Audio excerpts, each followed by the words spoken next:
विकास दुबे के भतीजे अमर दुबे की पत्नी का हाथ अब मायावती ने थाम लिया है।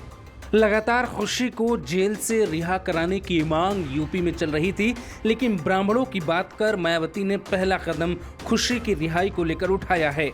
योगी की पुलिस जिसे माफिया और अपराधी मानती है, उसी खुशी को मिशन ब्राह्मण के तहत छुड़ाने की कोशिश बीएसपी करने वाली है।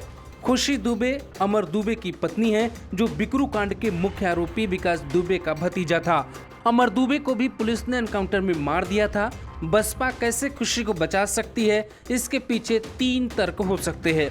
पहला तरीका ये हो सकता है कि कोई ठोस तर्क देकर मामला कोर्ट लेकर जाएं, क्योंकि एक बार मामला पहले ही कोर्ट से खारिज हो चुका है और कोर्ट ने कहा था कि हम ऐसे अपराधी को नहीं छोड़ सकते जिसकी वजह से 8 पुलिस कर्मियों की मौत हो गई थी।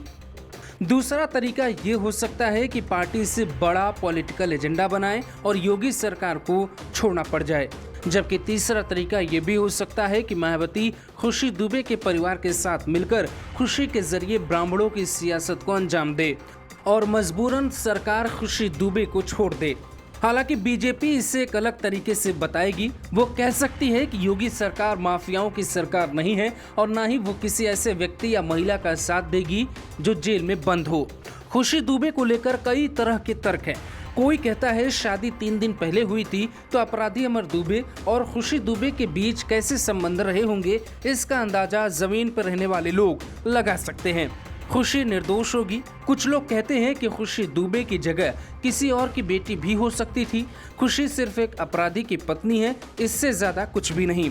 लेकिन पुलिस गलत कर रही है। जबकि कुछ लोग मानते हैं कि पत्नी हो या बेटा, अगर कोई परिवार का व्यक्ति अपराध में लिप्त है तो सजा परिवार के लोगों को भी मिलनी चाहिए।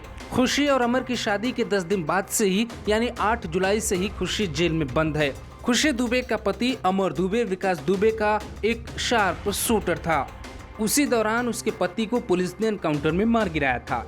इधर वकील शिवकांत दीक्षित दावा करते हैं कि किशोर न्याय बोर्ड की पुष्टि के बावजूद वह नाबालिग है, उससे जमानत नहीं मिली।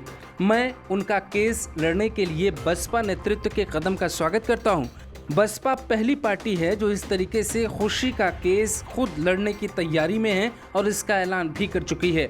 इसके पहले बीजेपी के विधायकों ने योगी को चिट्ठी लिख खुशी की रिहाई की मांग की थी, लेकिन ना तो योगी आदित्यनाथ को इसका असर पड़ा और ना ही कोई विधायक चिट्ठी के अलावा खुलकर सामने आया। Bureau report, global Bharat TV.